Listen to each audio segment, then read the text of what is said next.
Toujours en compagnie de l'ancien ministre de l'Industrie et de l'Énergie, Marc Ferracci. Vous avez dit juste avant la pause publicitaire que ça coûte à la France, cette suspension de la réforme des retraites.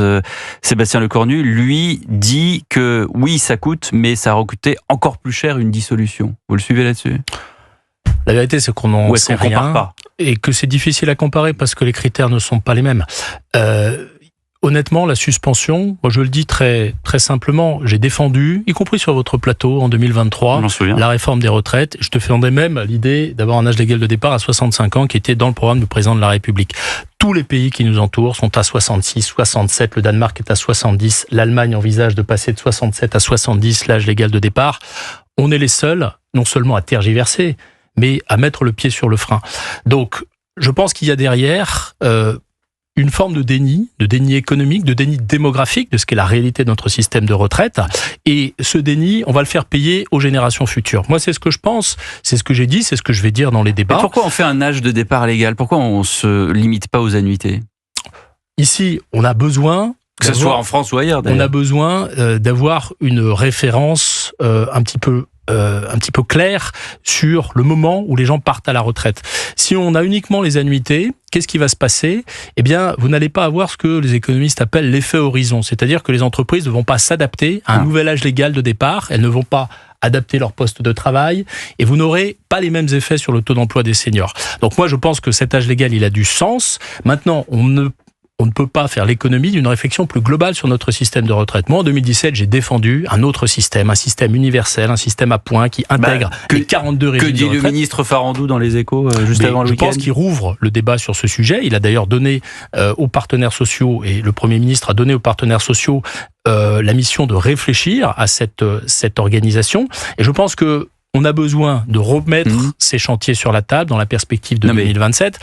Et de manière générale, on a besoin d'essayer de résoudre les problèmes fondamentaux de notre système de retraite. C'est pas simplement l'âge de départ, c'est la complexité, c'est le fait que un an travaillé ne donne pas les mêmes droits suivant tous les régimes. On a besoin d'équité, on a besoin d'efficacité, on a surtout besoin d'équilibrer financièrement. Vous conviendrez qu'en attendant, c'est dément, parce qu'on a une suspension de la réforme des retraites annoncée par le Premier ministre, et puis le ministre du Travail qui dit, en fait, on va réfléchir à de la capitalisation dans les retraites, et à un système par points. Pardonnez-moi, mais c'est pas exactement le même angle d'attaque, comme on dit. Vous avez bien perçu que ça n'était pas la même temporalité. Ah non, mais bon, on a besoin de suspendre. En tout cas, c'est l'argument qui est donné.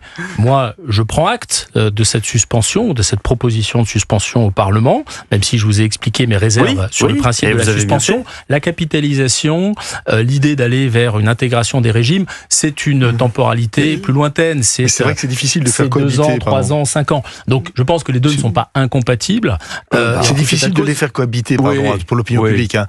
Je sais bien que Emmanuel Macron est maître des horloges, mais je ne savais pas qu'il y avait plusieurs horloges dans son bureau. Parce que quand il y a plusieurs horloges dans son bureau, quand ça sonne, évidemment, qu'est-ce qui arrive ? Qu'est-ce qui se produit ? Mais ce que vous appelez plusieurs horloges, j'appelle ça régler des problèmes urgents tout en donnant des perspectives.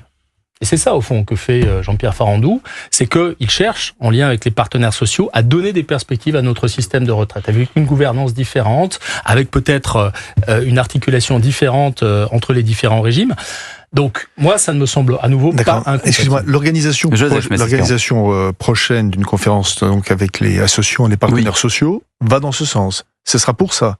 Ou est-ce qu'il y a d'autres choses ? Il y a d'autres sujets. Il y a un débat autour. Parce que déjà, pardon de vous interrompre, mais Patrick Martin a dit qu'il y allait à reculons. Le président du MEDEF. Le président du MEDEF, pardon. Il y a d'autres sujets. Il y a en particulier un sujet qui est très important et dont je pense que on a besoin de se saisir, c'est le financement global de la protection sociale. Il n'y a pas que les retraites dans la protection sociale. Il y a l'assurance maladie, il y a la famille.